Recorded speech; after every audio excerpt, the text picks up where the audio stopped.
Hi, I'm Brian and welcome to MTH Modes Part 4, and today I'm going to review and run the CSX C30-7 diesel engine from MTH. I bought this engine at this one train store located at Mount Airy, Maryland, named Train Depot, as part of my 16th birthday. And just in case you're curious, my birthday's on August 13th, which is three days before this video. And I actually bought this engine about a couple days before my birthday. Now this engine is actually my first diesel engine in operation, and by that I mean it's my first powered, command-controlled, O-gauge diesel engine. On the other hand, I've also bought my first diesel engine last year, but this is actually a non-powered unit. This is a CSX AC4400 diesel from MTH. And it's also my first Premier line engine to my collection. Now, for those of you who've seen my MTH Mood series before, I've actually did a review on this engine in part 2 of the series. Now, even though this is a really nice engine, I was thinking that I'm going to lash this up with another diesel engine like this Dash 7 diesel, which I'll get back to that in just a minute. But I guess I declined to use this engine, and I'm using this as a collector's item. Now, I'll explain why later in this video. Before I start reviewing this engine, I want to point out that I was planning to get a Rail King diesel for my collection, since Rail King has more affordable offerings than the Premier line. But this engine is also from the Premier line, like the non-powered unit I showed you earlier. And specifically, it was made in 1994 and was originally equipped with the original Protosound system developed by QS Industries. Well, what people at the Train Depot did was that they replaced the older Protosound system with the MTH Protosound to upgrade electronics so it can be more compatible to any command control layout like my layout. And one guy at the train store tested this engine on the train store layout, but the problem was that it didn't work on any specific DCS system like this one here. And so I'm guessing there may be the default problem or something. And since this engine is in a different default address, what the guy did is that he changed the default setting into a more proper one, so it can be more compatible to any specific DCS system like my system. And so now the engine finally worked, and now it will work on any layout like this DCS remote commander set I have in my layout. Why didn't I buy any Rail King engine from the train store? Well, I did see some of the Rail King engines at the train store, but some of them were ready-to-run sets. However, I did see one Rail King diesel, one separate Rail King item, that is actually equipped with MTH's new Protosound 3 system, which is a more updated version of Protosound 2. And it'd be nice if I could get a PS3 engine to my layout, but right now it's not even worth. PS3 is not even worth of it, and I prefer PS2 engines this time. So to summarize my little story, I have 2 reasons why I bought this engine. First of all, it sounds really great since, again, it's been upgraded into PS2 electronics. But secondly, as I said, I much prefer PS2 engines this time. Eventually I would probably get a PS3 engine. I'm not quite sure yet, but this engine looks really great. We spent around $300 on this engine, which is not a very bad price. So let's go ahead and review some of the basic features on this engine. Okay, let's review this engine. I'm not really going through all the details on this engine, and for some of you who like realism, this engine is not as highly detailed as in more modern O-scale engines, since this unit's made in 1994. But I'm just going to review some of the basic features on this engine. This engine measures 17.5 inches long and it weighs almost 6 pounds. And you got metal wheels, axles, and gears. You got die-cast truck sides, pilots, and in the fuel tank. And you also got operating die-cast couplers. You've also got metal handrails, and up on the top you got this nice horn. Now, for some of you who like realism, this horn is not painted, since again this unit's made in 1994. And here's a nice smokestack. Now, there's no smoke in it here, but this engine is still nice. And the grills are not see-through, since again this unit's made in 1994. And on the back, you also got a reversing headlight, which is nice. And of course, you got this nice paint scheme. And the minimum curve required to run this engine is 0.31. Now, even though this engine can run on 0.31 curves, the curves on my layout are a little bit tight, although the curves on my layout are 0.42. But this engine still runs great. I couldn't find any problems on the engine, and the engine didn't derail.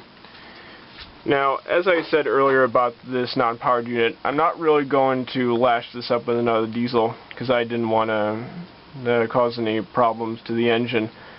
And however, this engine can run on 0.42 curves, like these on my layout, but still, again, I'm not going to lash this up, and I'm using this as a collector's item.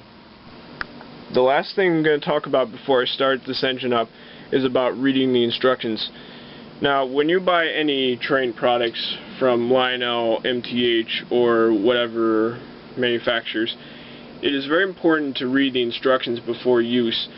But when my engine is packed into the box ready to be taken home, there was no instructions, so I had to be extremely careful with this engine.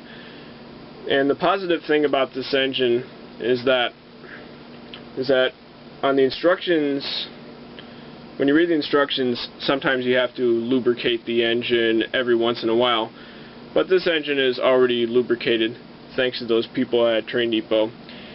Another good thing about this engine is that also on the instructions, sometimes you have to prime the smoke units, or if you choose not to have smoke, then you have to access some of the controls on the engine to turn the smoke unit off. But there is no smoke unit on this engine, and that way I won't worry about turning the smoke unit off on the engine, and that way I won't have any problems. Okay, so what I'm going to do is to start this engine up, let you hear some of the sounds, and then I'll run it around my layout.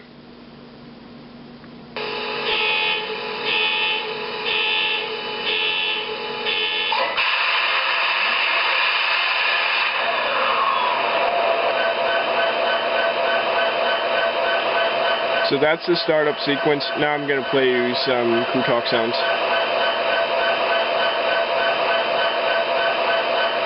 We'll put it on the southern lead. I think there's one car down there on the southern lead. Just tie into that and show it in the clear.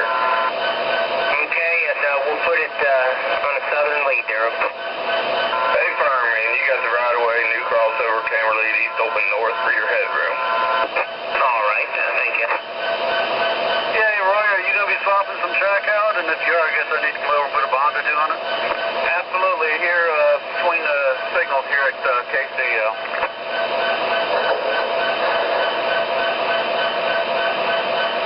How many cars you got?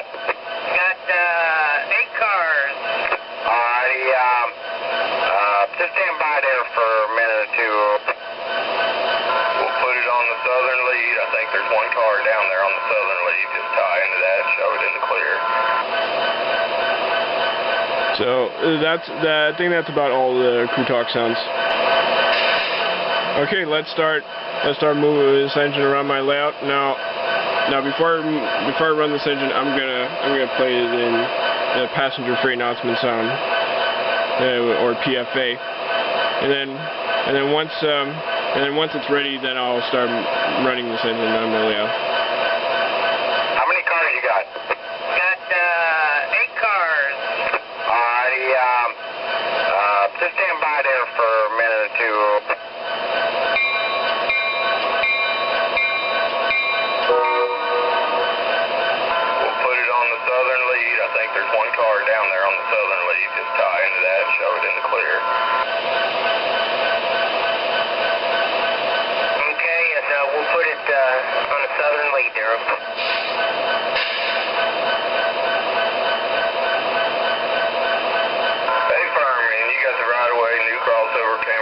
open north for your headroom. All right, thank you. Yeah, hey, Roy, are you going to be swapping some track out? And if you are, I guess I need to come over and put a bond or two on it. Absolutely, here Between the signals here at KC. Okay, track 1, track 2, well, I don't guess it matters. I'll see it when I get over there. track 2L. Okay, great, thanks.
That about wraps up this review. This is a really nice engine.